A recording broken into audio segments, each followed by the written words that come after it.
ధర్మో రక్షతి రక్షితః. ఇది మనం తరచుగా వింటూనే ఉంటాం కదా! ధర్మాన్ని ఎవరైతే రక్షిస్తారో వాళ్ళకి రక్ష ఆ ధర్మమే అని దీని అర్థం.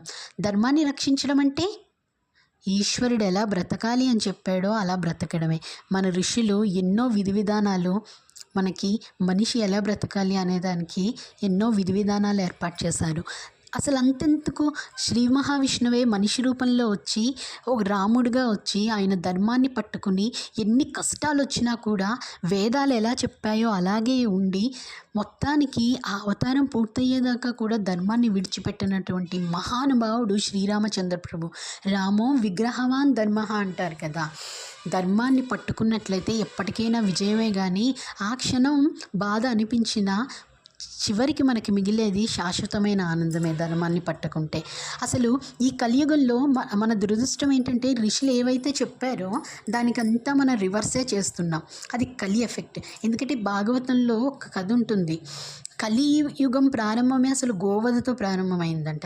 పరీక్షిత్ మహారాజ్తో కలి చెప్తాడంట, నేను 4 స్థానాల్లో ఉంటానని. ఒకటి మద్యపానం ఎక్కడైతే విచ్చలవిడిగా ఉంటుందో అక్కడ. 2 జూదం అంటే పేకాట. 3 స్త్రీలు స్వేచ్ఛగా ఎక్కడైతే ఇంకా విచ్చలవిడిగా విహరిస్తూ ఉంటారో అక్కడ. ఇది మనం చెప్పక్కర్లేదు, జరుగుతున్న చూస్తుంటే మనకే తెలుస్తుంది. జూదం, మద్యపానం, స్త్రీలు స్వేచ్ఛగా విహరించే చోట.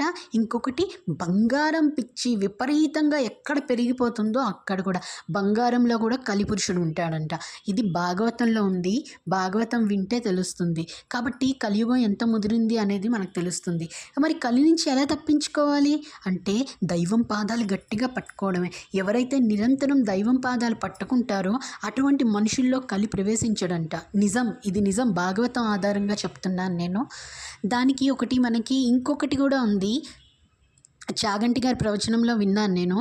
కలి ఎఫెక్ట్ మన మీద పడకుండా ఉండాలంటే కర్కోటకస్య నాగస్య దమయంత్యా నలస్య చ ఋతువర్ణస్య రాజర్షే కీర్తనం కలివినాశనం. ఈ శ్లోకం నిరంతరం చదువుకుంటున్నట్లయితే కలిపురుషుడు దగ్గరికి చేరడంట. కలిపురుషుడు ప్రభావం తగ్గాలి. ధర్మం ఒక్క పాదం మీద కాదు. త్రేతాయుగం, కృతయుగం వాళ్ళలాగే మన ధర్మం ఎప్పుడూ కూడా పతికాలాలు చల్లగా ఉండాలని ఆ భగవంతుని కోరుకుంటూ శ్రీమాత్రే నమః. ధర్మో రక్షతి రక్షితః. ఇది మనం తరచుగా వింటూనే ఉంటాం కదా. ధర్మాన్ని ఎవరైతే రక్షిస్తారో వాళ్ళకి రక్ష ఆ ధర్మమే అని దీని అర్థం. ధర్మాన్ని రక్షించడం అంటే ఈశ్వరుడు ఎలా బ్రతకాలి అని చెప్పాడో అలా బ్రతకడమే.